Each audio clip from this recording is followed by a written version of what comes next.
It's holding one of the discs. The third disc. Fuck you. Alright, that's just dumb.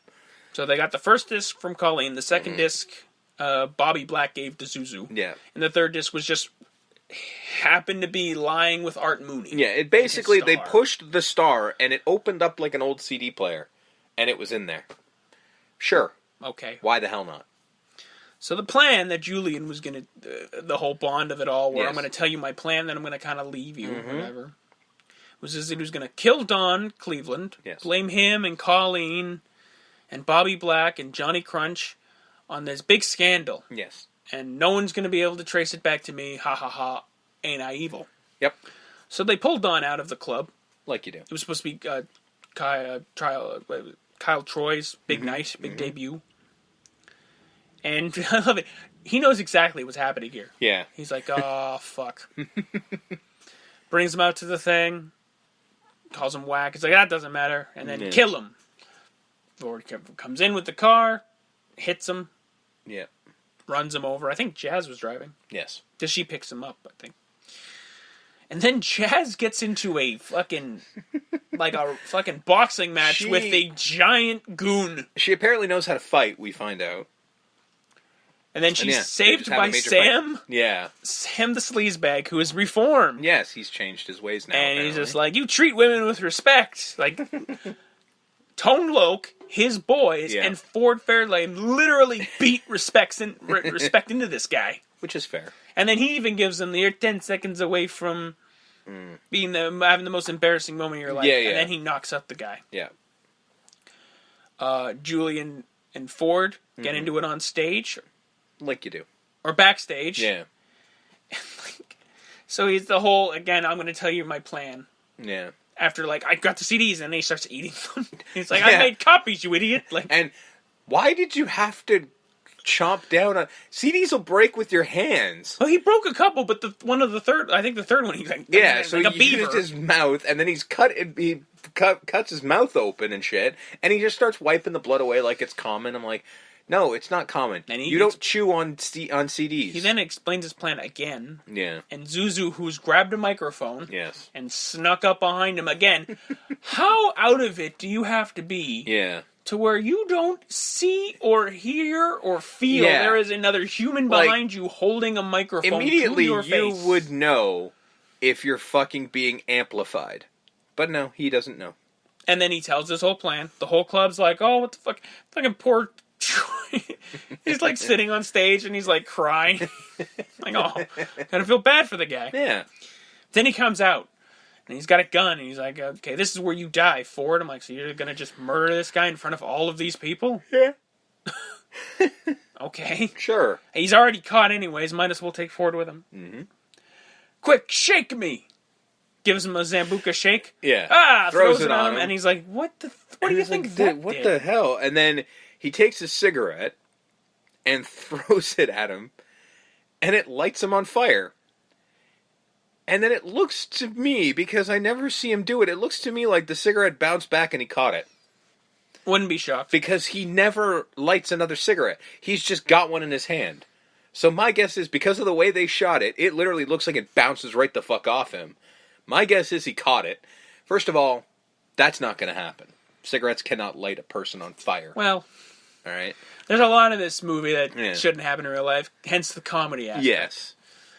So Julian is dead. Mm-hmm. Lieutenant Amos, who was like, you took me on a disco night. It's one night a year. You took me on a disco night. This better be good. He's in a fucking full-on John Travolta white disco suit. Yeah.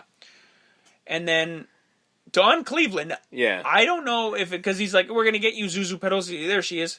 I don't know if it's a distraction tactic to get him away, or if he's legitimately I think he legitimately enjoyed the song. Where he goes, Disco Express is the only white boy disco I listen to. Yeah.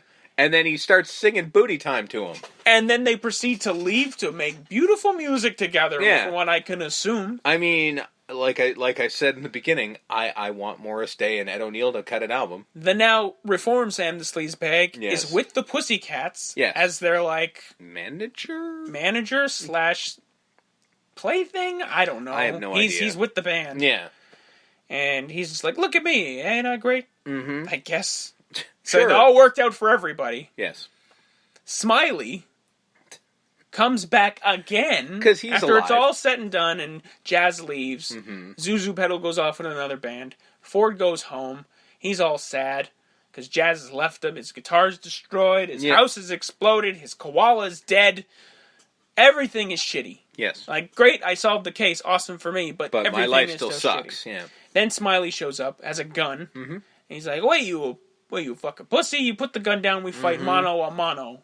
So he puts the gun down, grabs a knife, and he goes, what are you, an idiot? I don't even know what mano a mano means. You had a gun in your hand, you stupid. And then he fucking... Pulls out his gun. And then shoots him. Shoots him dead. Which was hilarious. And then just walks away. Then we cut to him on the beach from the beginning of the film. We're back here now. Looking fucking retrospectively into the distance as the sun is rising. Because it's one of those... Is it one of those movies that take place over, like, a day or two? It looks like it, yeah. We also skipped the part where the kid, he found the ring on... Oh, no, this is here. Oh, is it here? I thought it was... No, because he found it on Smiley. He found the ring on Smiley, yes, and he's just like, well, you're the kid's father. And Smiley's like, I don't know what the fuck you're talking about. And then in the scene where they're fighting, he's like, no, I stole it and I killed the guy. Yeah. And then the kid goes, well, did you find my dad? It's like, yes, it's me. And then he shows him the ring. He's like, it's not you. It's not you. He goes, hey, I'm trying to take responsibility over here, and you're busting my balls. What the hell's wrong with you? And he basically tells him to cut out the sentimental crap. Yeah. And says, listen, I'll give it to you straight. Your dad's dead. But he told me to take care of you. I'm like, no, he didn't. No, he didn't. But fair enough. The kid needs to hear it. So, and then Jazz pulls up. Yeah. And it's all like, I'm sorry, no, I'm sorry. Yeah. And then, but then they cut it a little bit by like, oh, cut the sentimental. Well, because I think he says he loves her. Yeah. And then she goes, cut the sentimental crap. And then the kid's like, that's what I told her. So I do like that they undercut it a little bit with like a little bit of snark. Yeah, let's not go too crazy. And then his phone rings. Yeah, because the phone that isn't connected to anything. Because he's on the beach. That exploded out of the house. That landed on the beach. Yeah, it's also one of those weird clear plastic phones. They were huge in the fucking 90s, dude. Like my sister had one, like you fucking read about. So he picks it up and answers it like everyone else has answered a phone in this film. Hey, Pater with Cater. Hey, this is Gator's new rock and roll DJ. You just won $1 million. Woohoo! So he wins $1 million. Yeah. They get on a yacht. Yeah. I guess they buy a yacht. If they bought the yacht, it would cost more than $1 million. But that's cool. But fine. Yeah. He's like a rapper. It's him and Jazz and the kid and the koala. And then this is the second time. Yeah. This is the second time. But this one makes sense. He's like, what? Did you think we'd kill the fucking koala? And then the boat leaves. Credits. And that's the end of the movie. Yeah. This happened. Listen. I get why this movie virtually made no money. I get why Andrew Dice Clay did not have a film career. Listen, he's been in other movies. I think he was he was the main villain in No Contest, which is a Shannon Tweed fucking Die Hard ripoff. He was in the what's her name? Victoria Jackson and Leah, the mom from fucking Back to the Future, Leah Thompson. A movie called Casual Sex. Right. And he was also he was in a movie a few years ago and he actually got pretty raved reviews for it, which is weird, but okay. Yeah.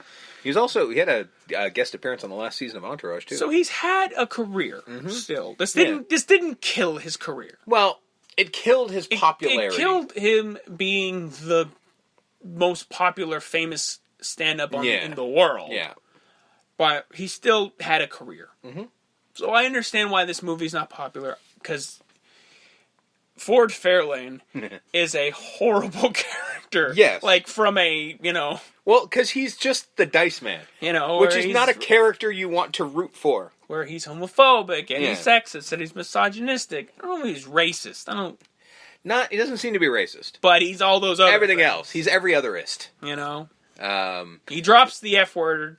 A lot. Once, I think. Maybe more than once. In his fucking stand-up, it's consistent. Yeah. So, again, the Dice Man was supposed to be a character you don't like. So this was already a weird fucking choice to have him be the hero. So, yeah, I don't understand the thought process in making him the hero of this. That being said, I'm giving this movie 7 booty times out of 10. You took my fucking... You took mine. Shit. All right. Go ahead. Now listen. I don't know if I've actually stated this or not, but this entire month is me. Yeah, I am actually curating this month. Yes, based on Steve's reactions for the last couple weeks. Clearly, it's movies that he's either A, never seen, yeah, or B, seen and went, yeah. Now next week we worked on it. Next week we're good. It's more of a joint pick, joint effort. But these last 3 weeks have been all me. So I'm going to be a lot nicer to these movies than he was. Now, granted, you were pretty nice to Buckaroo and Big Trouble, and even, I don't know, I'm assuming maybe even this one. Not as much as Big Trouble or Buckaroo, but that's fine.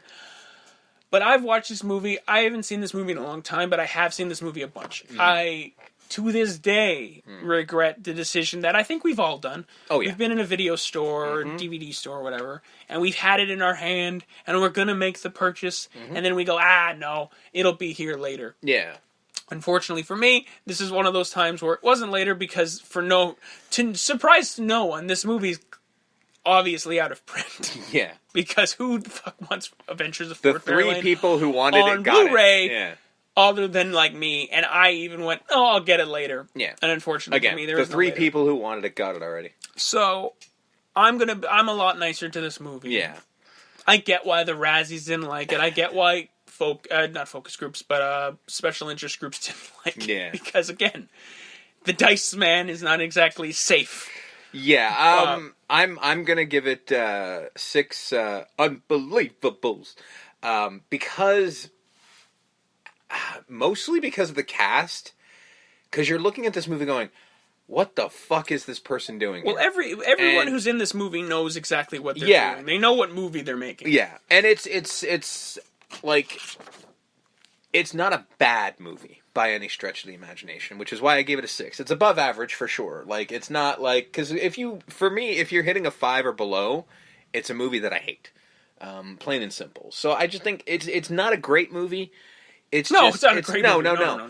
But even it's not. But unfortunately for it, it's not bad. Not so bad. It's good either. Like, you're not talking like it's not great in a schlocky sense. No, right? And it's unfortunately, if it wasn't for the fact that it actually does a pretty decent job at parodying the noir aspect, I would have given this a much lower rating. But I do like it, and Dice is great, but he wears on you. The character works on stage, doesn't work great in movies, because like I said, for the reasons I said before, of like he should not be the hero, all that kind of stuff. Yeah, there's a reason why this guy doesn't have an actual film career. Exactly. It's just, it doesn't... At least doing this character. Like, other movies he's in, he's not this guy. No. He's just Andrew Clay. Yeah, acting. Exactly. I mean, but again, with that being said, he's not bad. He was born for that character, and he does it insanely well. And there are a lot of good things in this movie that is there to like. I mean, Robert Englund is hilarious in it because it's just such a weird role. What he does is excellent. And I will use this to segue into my MVP of the film. Ed O'Neill is a goddamn treasure in this movie. I'm actually shocked you didn't say Robert Englund. He was great, but Ed O'Neill was better. Because he was, again, and they did actually attempt to do this because I think they made him in... like Dragnet or something like that. Mm-hmm. He would be a great fucking cop. Like, he would be great in a cop show. No, Dragnet was... He did something.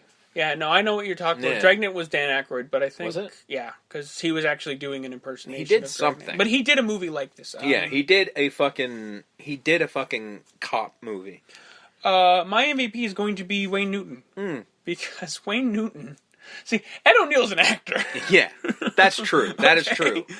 Wayne Newton is not a fucking actor. No, he's not. So for him to actually pull off somewhat interesting, if not obviously trope-laden main bad guy. Oh, very much so, yes. Main antagonist, is still pretty impressive because he has no business being the main... It's almost like the equivalent of when Michael Buffer... Yeah. was the bad guy in Don't Mess with the Zohan. Like, you're like looking going, what? Why is this a thing? Why is he the main... Like, Wayne Newton's the bad guy? And ironically, this might be one of only, like, 2 movies where Wayne Newton plays more than a cameo. And also, it's funny because I think as Zuzu's running out Yeah. at the end of the film with the microphone, I think she's singing one of Wayne Newton's songs. I think she is. I can't remember what she's singing, but I think it is one of his songs.